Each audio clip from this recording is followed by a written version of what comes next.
Aloha, friends and neighbors. Rollin Frost here. I'm going to do some work for you. I'm an astrologer living on the Kona coast of Hawaii. Oh boy, was I glad to be back after my mainland trip. A little more on that later. For now, we're going to cover this last week of February 2015 in detail in the sky mirror. And I'm reminded that the prior full moon here is at 14 Leo, which trined Uranus at 14 Aries.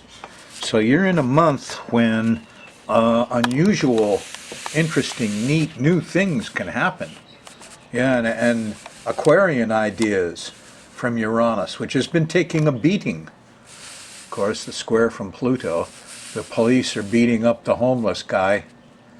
I had American Airlines land me home in Kona, and instead of fishtailing, the end of the plane hit the cement, whack, like a whale hits the ocean to make a sound. And I was in the very back, sitting on my sore L5.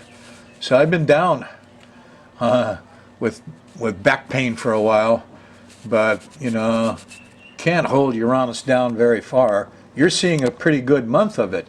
Uranus is having a good time because Jupiter is in trine to Uranus.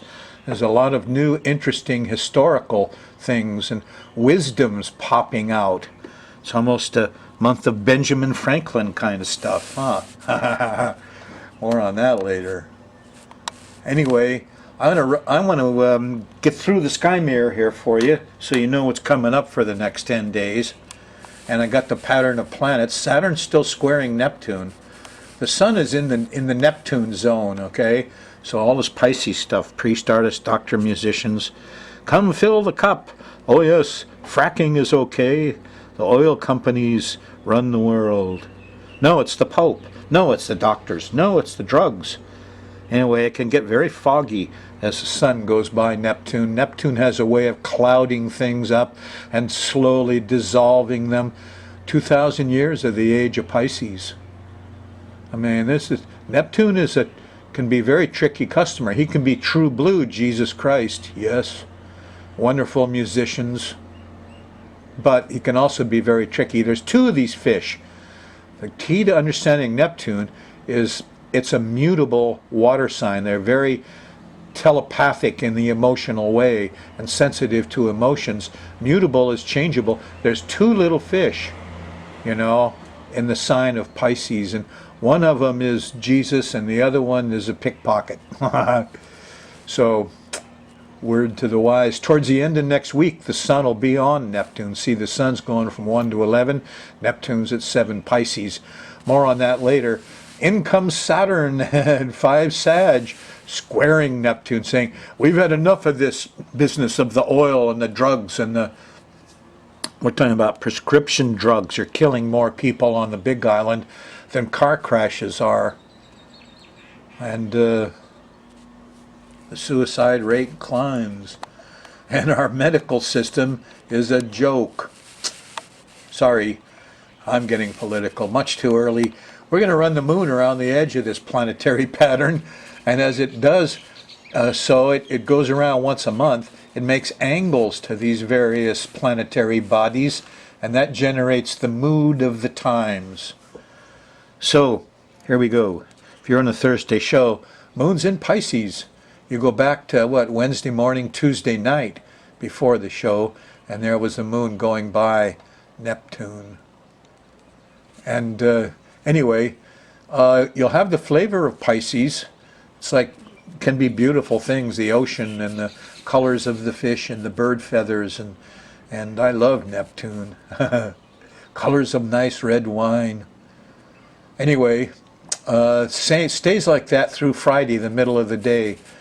And then on the 20th, the moon shifts into Aries and everything kind of changes. Now, you may not notice it too much that it's going to get a little herky-jerky because here's Mercury and Saturn in harmony, and there's quiet thought and organized movement and thought works very well here on Friday in the afternoon and evening. You get to Sunday, and everything kind of changes a bit. Oh, wait a minute. I went right by Venus and Mars. Look at that. What did Ben Franklin say? When Venus and Mars in conjunction lie, young maids, whatever is asked of you, deny. He's counseling Venus not to have sex. Why? Well, I think sex hurts. So here's another chance for you to experience that. I'm joking, of course. There's a lot of energy here. Romeo and Juliet come together. But I trust Ben Franklin's advice. When does that happen? Well, 29 degrees of Pisces is back here. That's actually Friday morning. The moon goes by Venus and by Mars. They're sitting right in here.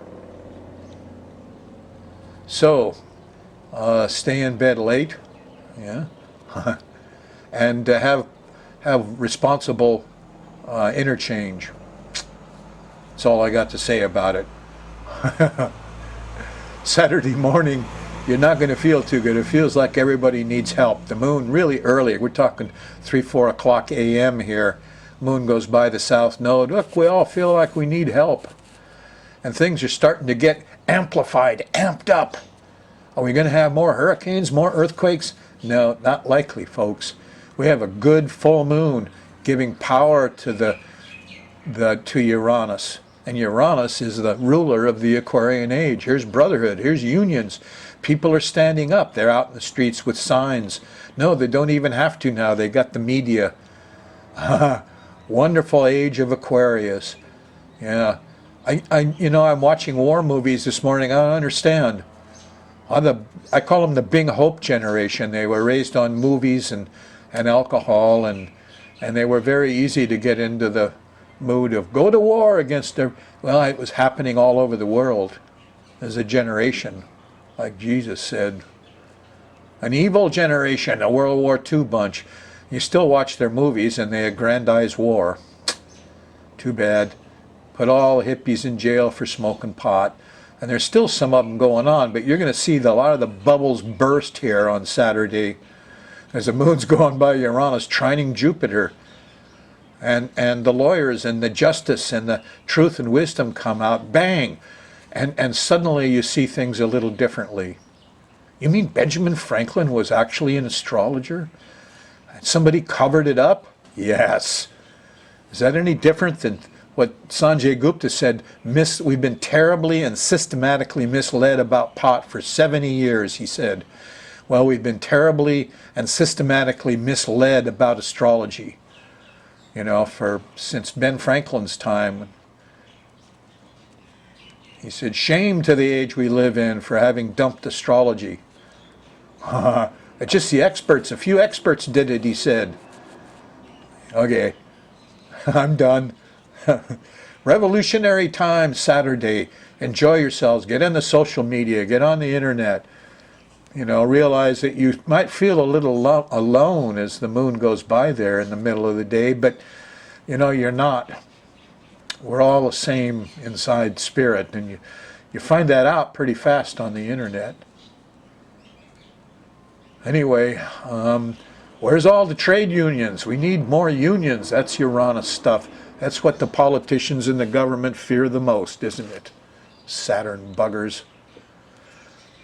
The vibes continue right through Sunday afternoon when finally the moon shifts into Taurus, and you're going to get the other side. Here's Sunday night, the Sun and Neptune.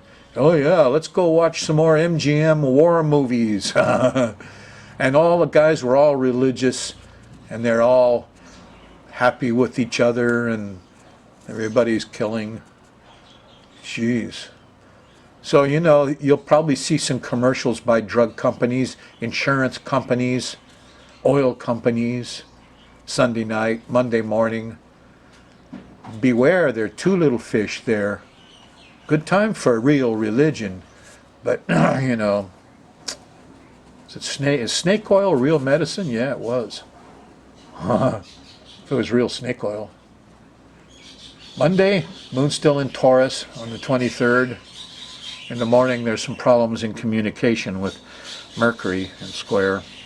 And then Jupiter, we're talking too much. Everybody's talking too much. It kind of goes through Monday. But there's some decisive discovery from the trine to Pluto in the afternoon. Not too bad. I like Taurus. because I'm Taurus rising, huh? Here's Tuesday the 24th, and you continue in Taurus till you get to dinner time or so, and then it shifts into Gemini. And all the vibes change again. We're in a mutable air sign now. Here's Mars and Venus together. What, Wednesday morning, late Tuesday night. Good time for romance. Oh, wait a minute. Remember what Ben said. Be careful. Because here, also, Wednesday, Mars and Venus come along first. Let's go party and be romantic, and isn't that wonderful? And then Saturn and the Sun come in, and Neptune all in square. And you realize you might have been seduced into something you don't like. And it gets cold fast, and you're late, and you shouldn't have stayed in bed, and your boss is ticked off at work. So everything sobers up kind of fast Wednesday. By the time you get to breakfast, it could be cold and sober. Kids are happy. Wednesday afternoon and evening, Mercury and Uranus are happy. There's more enlightenment. Oh, there's Jupiter, real enlightenment. Here's another time when Uranus is going to speak out. The spirit of common sense. That's what it's all about. And I love it. I'm a Uranus boy. I admit it. So this is a good time for studying a little astrology. Wednesday night, the 25th. Continues through Thursday. Moon still in Gemini. Good time for reading, writing, moving. Moon shifts into Cancer Friday on the 27th. And here's, now Mars and Venus aren't happy here Friday night. No. There's bickering, squabbling, trouble. Here's the Sun and Neptune. Oh yeah, let's go all get drunk together. Uh-oh. We got Venus in trouble with Mars. No, I wouldn't let my daughter out on a night like this on Friday the 27th. No, Friday night. Continues through Saturday in the morning, and you're going to hit that Uranus-Pluto square. Thankfully, it's not engaged with a lunation right now, but still, there's sensitivity to policing. Police up anything that doesn't belong there. That's anti-Uranus talk, huh? If it's not, anyway, throw all those gypsies in jail. Shaky Saturday, okay? Very shaky. Difficult Friday night. Could have some power losses and difficulties in getting around and things here. Friday and Saturday, probably stormy on the mainland again. Continues through the beginning of Sunday, and finally Sunday afternoon the moon shifts into Leo. Starts to change a little bit. And up ahead of you here on Monday, the 2nd of March, enlightenment, pleasure, fun, wonderful time. That's when you have your party. Well, I want to thank you all, the folks that sent in for some chart work that got me to Colorado and back. I just wanted to share this one thing with you. I get these wonderful postcards in the mail with the order for the chart, and one client sent this in. I didn't know what it was at first till I saw the little lever here. You turn the you gotta look at that. Wow. It's kind of hard to see in this light, but these are flashes of orange and yellow, and there's a tiny little battery and a tiny little thing, and ooh, neat, huh? What happens if I turn a light on? Still pretty neat. And the thing about it that impressed me is that it's not even a switch in there. See, I cut the voltage down, and it's less sparkly and more as you move this little lever up. Anyway, wow, making things cheap. Fun little thing, huh? No, I don't know what practical use it is, but it took my attention away from my backache.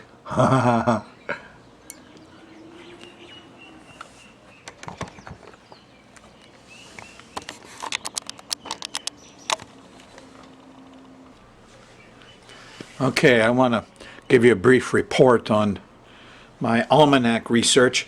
I have a book with all 20 almanacs, but they don't show the whole almanac. All they are is a catalog of the pithy sayings, especially the one-liners, that Ben filled these with that are so entertaining. So they took out all, and I went after. I said, I want to find out.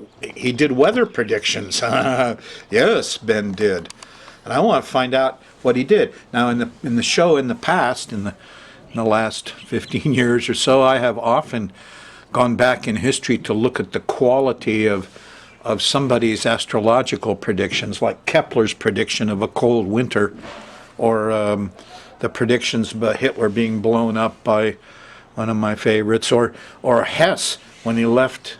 Anyway, I can look at an astrologer's work and say, wow, this is high caliber guy, right up in my class of work. I'm impressed. Or boy, the poor guy that sent Hermann Hesse off on his airplane ride didn't use progressions. Too bad. So, I want to get at Ben's almanac data, because I can go back and look and see why he said it was going to be cold or hot or this or that. But you know what? As much as I look around, they're not there. There's all this stuff on his almanacs, but what they do is they just give you the pithy sayings. So, all I really found was the front of this almanac, and it's got some interesting things on it.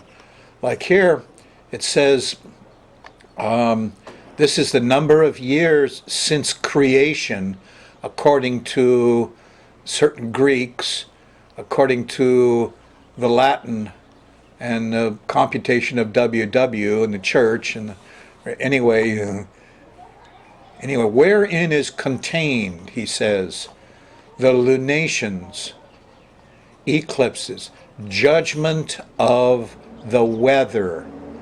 Yes, and they're there in the book. And there's planetary motions.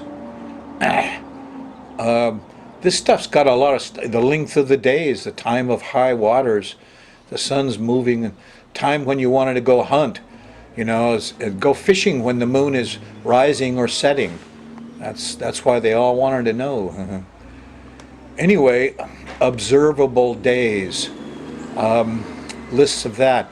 And he set it up to the latitude of 40 degrees and a meridian of 5 hours from London. That's like the East Coast, Boston, New York, Philadelphia and stuff. And may, without terrible error, serve all the adjacent places, even to Newfoundland and southern. Okay, so why couldn't I find any of the astrology predictions? Why not?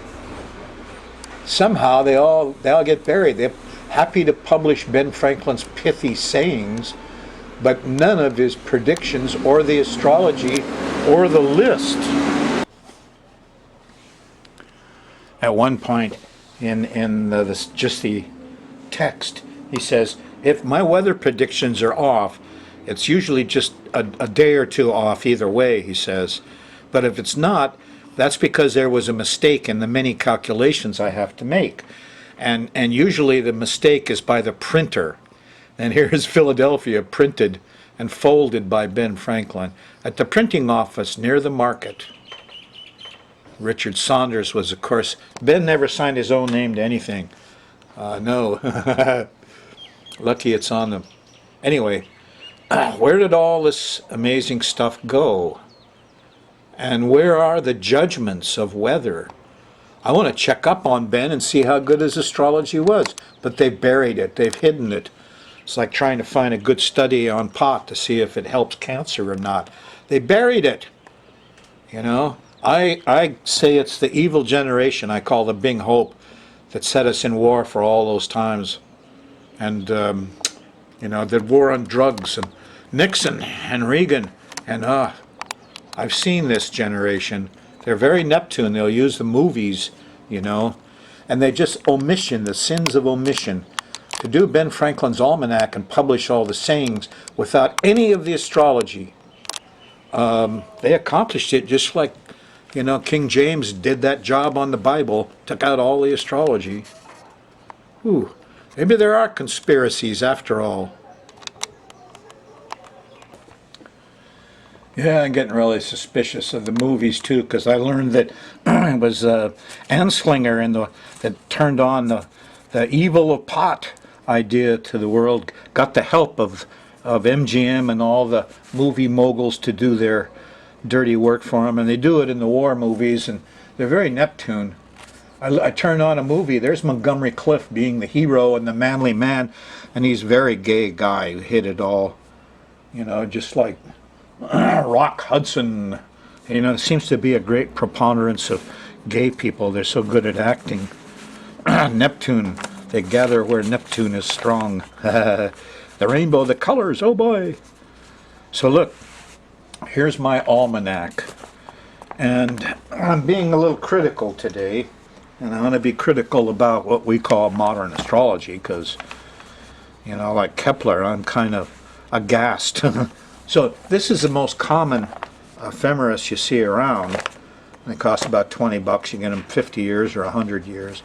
But what's important here is that all they're giving you here is the longitudes. They're not giving you the latitudes. See, if here's the sun, and all the planets move around like this, well, this direction, these angles in the flat are longitude, and that's what you see on the sky mirror. But they're also moving up and down. Here comes that garbage truck again. Doggone noisy bugger. Good, it's a terrible sounding machine. Has a big mechanical arm, comes out, picks up the garbage, throws it in the back of the truck. It squeaks, roars, smells. There it leaves. Okay, let me get back to this idea. Oh, somebody says, Frost, are you homophobic? No, I just don't like Neptune. I don't like phony doctors, priests, artists, musicians. There's a lot of them around. Most of the modern music, which is a Neptune thing, I don't even consider it music. Compared to what Woodstock did and what Bach and Beethoven and times of enlightened Neptune. So, most of this gay stuff is very Neptune. I don't like it any more than I like phony doctors and drug companies. And, I'm not a great fan of Neptune. The last 2,000 years, these are the people that burned astrologers at the stake. So, boo. Well, anyway, upshot is what I'm saying to you is this track around the sun is what we call longitude, okay?